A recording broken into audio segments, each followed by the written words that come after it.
Hi guys, it's Kelly here and I'm back with another video. Today's video is featuring some new products from Alex Syberia Designs.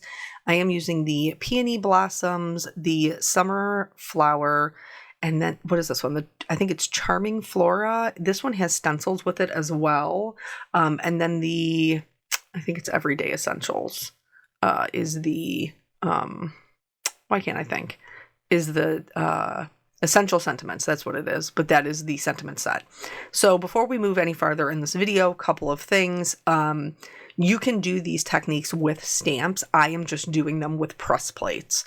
So if you're like, hey, I don't have a better press, it's okay, hang out. You can still use the techniques for stamps that you have.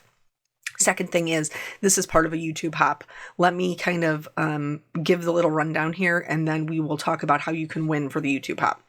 So here I am starting with the Charming Flora background, and this is watercolor paper. I prefer Canson Monteval watercolor paper, and I buy like the big blocks, I think it's 9 by 12 or 13 by something. Anyway, because it's cheaper. That's why I buy the big ones. And then I just cut it down. So here I have put pieces of low tack tape on the back so that I know that my paper is going to be lined up perfectly.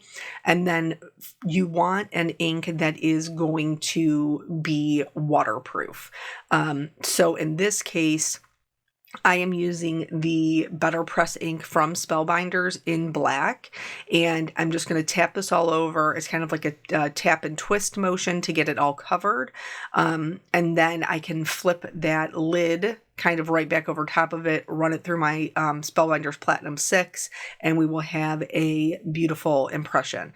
This is the only one of the techniques that I am doing the pressing first. The other ones that we will do the press later. So here, what I'm going to do is I'm actually going to use the stencils. So I'm going to lay this down on a grip mat, and then the Charming Flora has layered stencils. I am going to go through and use each of the stencils. I am using distress inks. For this particular technique, you want to make sure that you are using an ink that reacts with water. So most dye inks do, but I know distress inks and distress oxides do, and they do it well. So that is why I chose to use my distress inks. Okay, let's talk about the YouTube hop. So this is part of their YouTube hop. If you're watching on YouTube, I will have all of the links listed below. If you are watching on the blog, we did the blog hop when the release first went live. So that was last week, but that is also still open. It's open through the 10th. To enter to win there. So they are doing 4 gift cards. They're giving away 4 $15 gift cards as you hop along. So there's, the more comments you leave along the hop, the better your chances are to win. So all of the details for that are going to be linked below. So this one, I really, really liked this background. This one actually is, I think, an older release. It's not part of the new release, but that's okay because it's still beautiful. So I decided that for my color scheme, I was just going to go ahead and fill in all of the flowers pink because the layers that I was going to be adding, the purple and the orange and the yellow, everything played really nice with pink. So it was a good base color. And then, because I like a lot of color variation, I am going to go in and just kind of start layering these over the pink. I was careful not to mix them, like the yellow or the orange, with the purple, because yellow and purple are complementary colors and they don't always mix super nice when you're trying to keep your colors vibrant. I do like to do my ink blending twice because I feel like it gives me a more vibrant color. So I am going to go back in with this pink, and I'm not necessarily going over top of the purple or the orange, but I am making sure that I'm adding an extra layer of pink on the parts that are going to stay pink. So this is going to give them a deeper saturation of color, but it's also going to help blend in those other colors that we just laid down. So we will go through each individual layer so that you can see this one in particular. I don't want you to think like it's it's messed up or it's not correct. It actually, when you are doing it and the design is completed, there are some white areas that are left on the highlights, which I think is really kind of fun. But that's just the way that the stencils line up, so that they leave that little bit of a gap. So here you can see I've obviously sped this up because I do not ink blend this fast. But I wanted to show you, that I did do every single layer. And so for this second layer, which is like the detail layer for the flowers, I did the same colors that I did previously. I just kind of laid them over top of each other. For the leaves, again, I went in mostly with green. I used some blue greens and then also some blues. Because when I take photos, I like for them to be really matchy. So I wanted them to work nicely together in the photo. So I used all of the same colors in both, well, that's not entirely true, in most of the backgrounds. But obviously if you were just making this one card, you wouldn't have to be, worried about that. You could use whatever you like.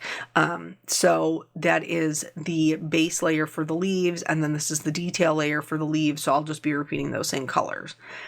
I chose to do mine in black, my background in black, because I really like how dramatic it is against the bright colors.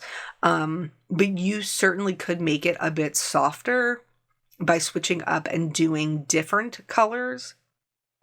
When you would press them or stamp them, if it's a background stamp that it has a coordinating layered stencil, you could stamp them in something a little bit softer, like a blue or a pink or whatever. Really any color would work, depending upon what your color scheme was. So these are the centers. I just did those with the yellows and the oranges. And then this one is complete. So it's very pretty without even doing the watercolor effect. But that is the point. Did I even say that? The point of that, we're 7 minutes into the video. What's the point of the video? The point of the video is to show you 3 different watercolor looks that you can get really easily that are very striking. They don't require a lot of effort. So here I have 2 pieces of the same watercolor paper, and I'm just doing some ink blending right on top of those with my Distress inks. Again, you could color these however you would like. The ink blending is going to be, for me, the fastest way to get the color on the paper. And because I'm using those Distress inks, it is still going to be reactive with water, which is what I need. So now I told you the reason that it was almost the same is because when I was doing these 2 backgrounds, I initially left off the orange because I was like, well, when I put the pink and yellow together, like that's going to make the orange. And it did, but it wasn't quite strong enough. And so it really didn't feel like they matched. It felt like the orange on the other card was a little bit bolder. So you'll see kind of like an extra unintended way to do your backgrounds that may work for you. So again, these are sped up, and I do these twice because I want that saturation of color. If you want something that's a lot softer, you could do 1 layer, but because I really want that deep saturation and that bright color once I add the water, I am going to do them twice. So, as far as life is going, we have been busy, with the lessons and things, doing things with the kids. It seems like July kind of, started off like right out the gate, really, really busy. And so this week, in addition to Peanut's, guitar lessons and rehearsals, he also has, he's going to the movies with my sister. So last year, which I think we only briefly talked about, Nope, got to go back to the card. So here, now this is all of the ways that we're going to do the watercolor. So I'm going to start with the one that we did the stenciling. This one is by far and away the easiest. All we're going to do is we're going to wet our brush, and then we're going to bring it to the paper. You don't want it to be sopping wet, but you do want it to be damp enough that you're going to be able to move the pigment. The longer you kind of paint over the pigment, the more it will move, but you don't even really need to do that. Like, you could just go over it once and you're going to reactivate that ink, and it's going to give you a nice kind of softer, more watercolor look. Not to mention, if you're using, if you're leaving the water there to dry, it's going to create its kind of own blooms as well, which will give us that watercolor look. But this is going to make it look not like we stenciled the flower, but like we kind of painted them in there. If for some reason you find that the saturation of color is not what you wanted, or you want to add more depth and dimension, you can do, you can smush down your ink pads onto a non-porous surface and then just pick that up and drop it in. I showed it here for the purpose of being able to show you that it's an option, but I didn't actually do that for really any of the card. So then once I've gone in and done the flowers, make sure that you're rinsing your brush before you move on to other colors. For this one, we are going to use a wide brush, and we're just going to kind of swipe it across to get those colors moving. The more water you use, the more movement you're going to have. You do want to be careful about kind of scrubbing back and forth, because you can create like a muddy look. And then if there's too much water, you can blot it up. That will also help you to create lighter areas. So here I'm just kind of picking up my paper, moving it around, helping it to kind of distribute that water. If you wanted a completely smooth look, you could for sure just, take your time and go over it.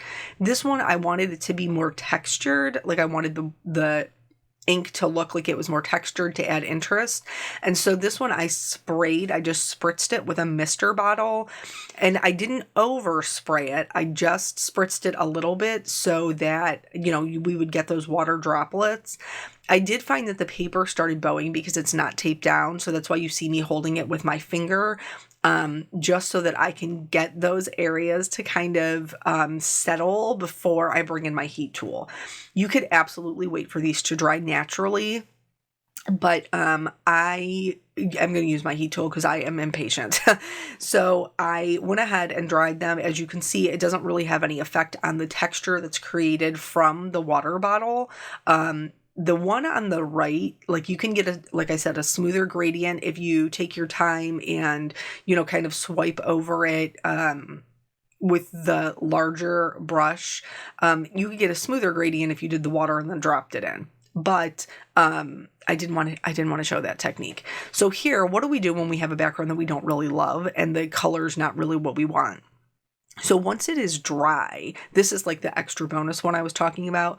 You can go back in and add the distress inks right on top. We already have that watercolor like look in the background. So you can add water to this again or not. Here, what we're doing is really just trying to build up that saturation of color into something that is going to be a little bit brighter, that I'm going to be a little happier with. This is also where I decided to bring in the orange, because I was like, there's just not, like, the yellow and the pink was just not creating enough orange for me.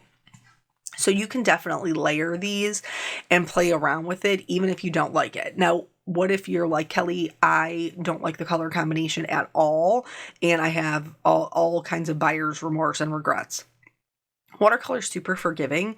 So if you wet down, your whole paper and then, blot it with a paper towel, if I'm trying to get up the whole background, I typically just lay it over the top of it and press. You can continue to do that, to wet it and then blot it up. And it will help to lift the color. And then you can, once the paper is dry, you can reuse it to start again. So here I decided to not do so much swiping back and forth, just kind of one swipe across. So that way I'm not muddying up the colors as much as I was before. And now I am a little bit happier with this. You can still see the striping, but the color is definitely more saturated, and I'm much happier with that. You can also do a combination of the two. So like I wet it the whole way and then I went in and sprayed it. That's going to give me some texture, but not a ton. And then I dried that one down as well. So the one that has the texture we are going to use for the summer flower, this large one here, and I'm going to do it in black. Now, because I am me and I can't leave anything alone, I'm going to be doing some extra steps to bring out the dimension, but the backgrounds themselves, like the cards are pretty before we even do that.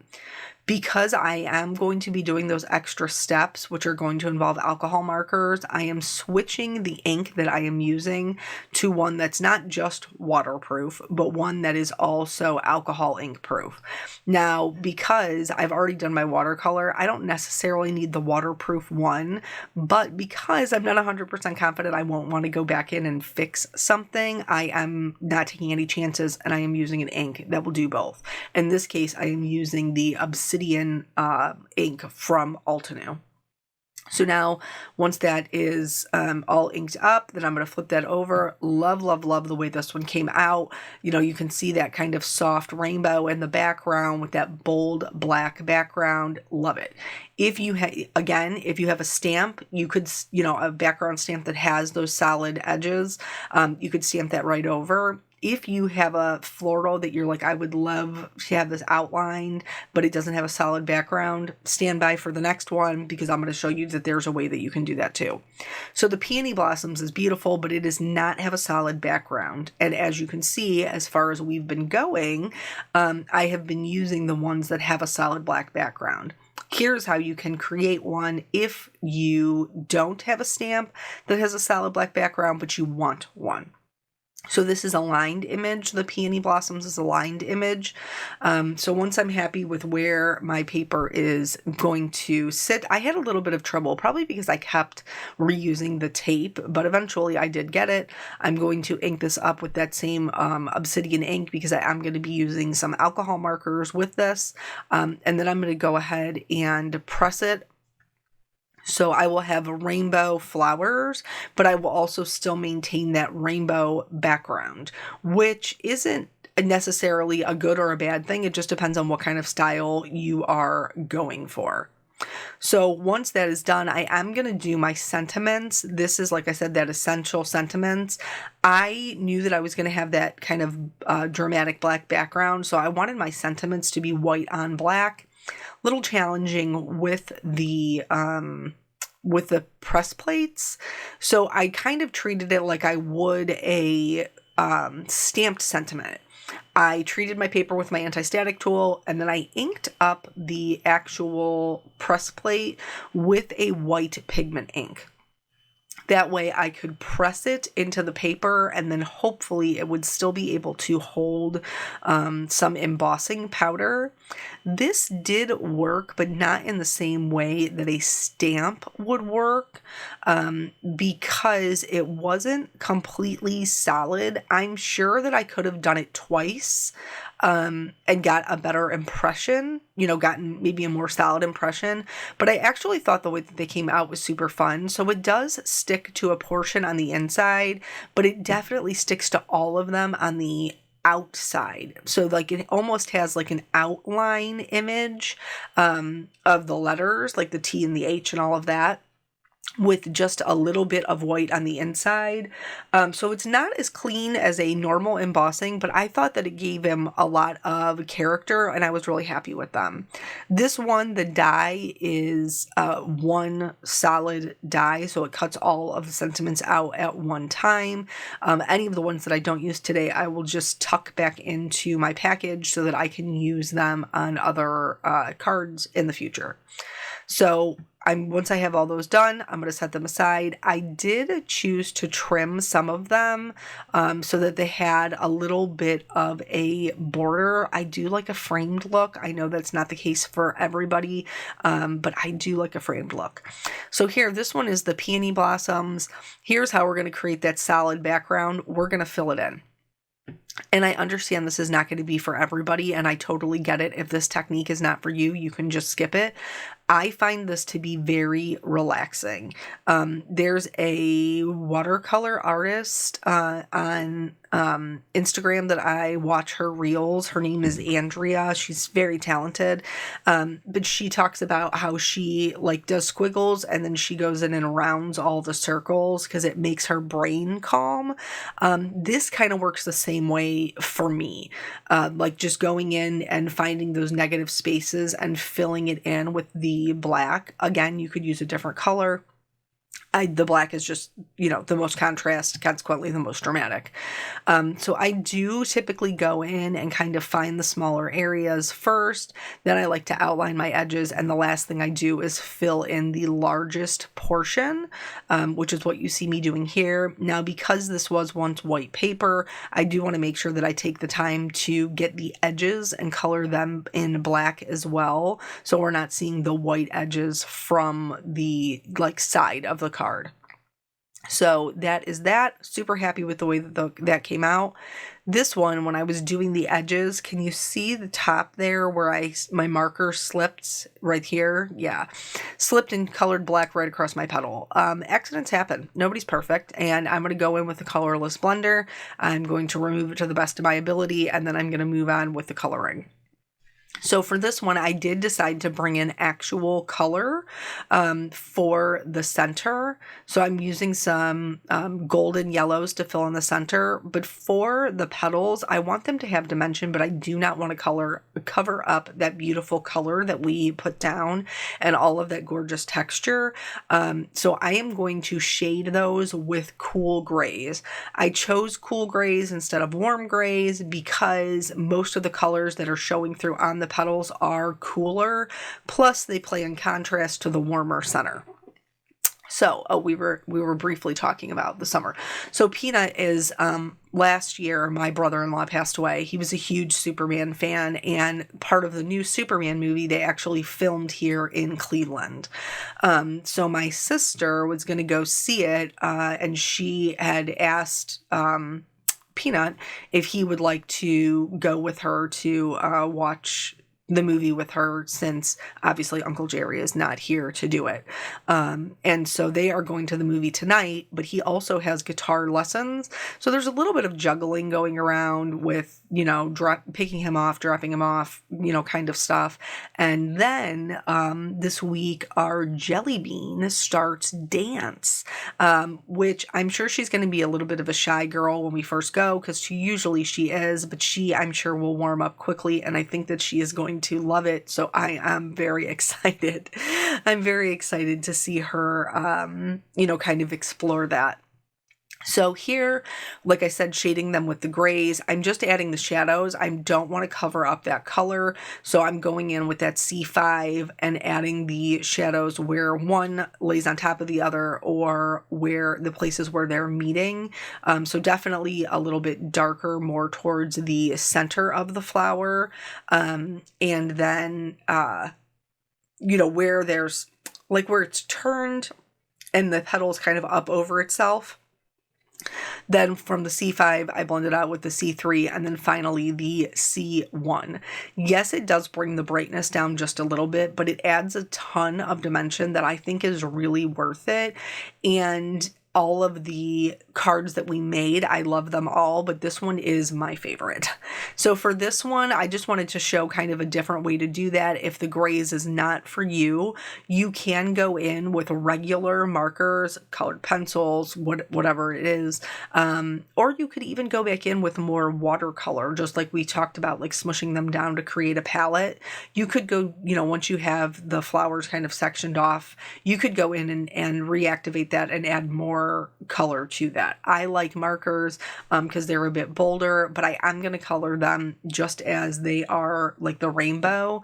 I'm not going to try to make them all pink or all purple or, whatever. I'm just going to color over top of that watercolor for whatever color it ended up being.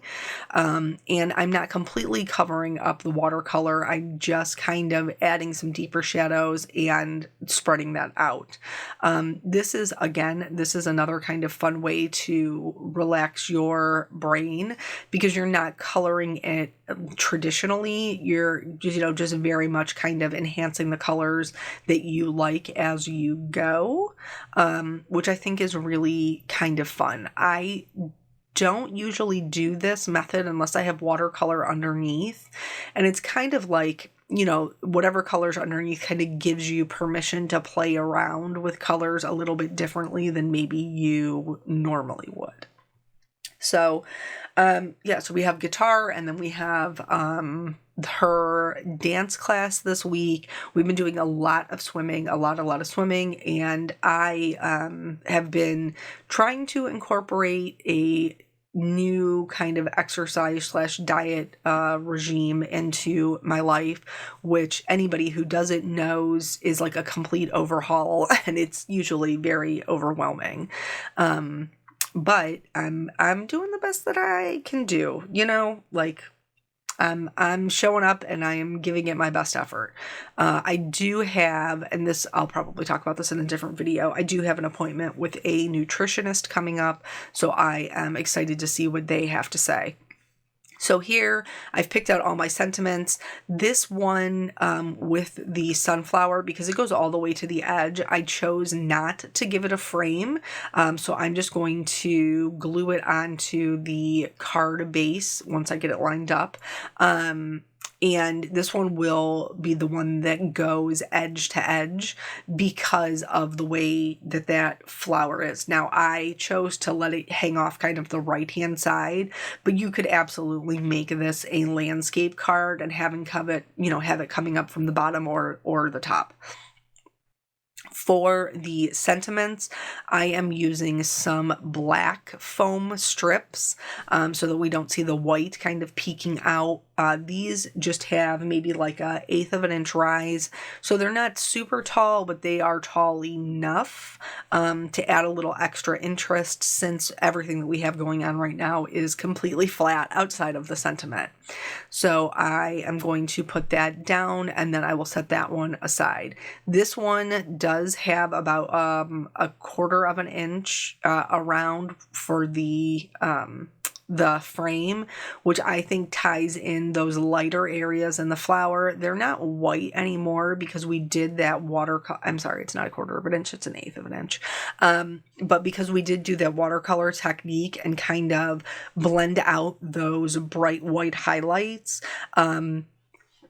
they still are much lighter, which I love. And then for this one, I did the sentiment the same way, popping it up with that black foam. But for this one, I'm just going to put it right into the center because it's a full background. Having a centralized sentiment makes the most sense.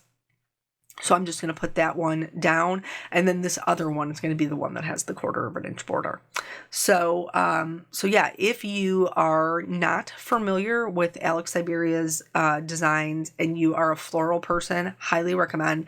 They also have some really, really cute like characters, but I adore their florals. And like I said, the blog will be linked below on YouTube.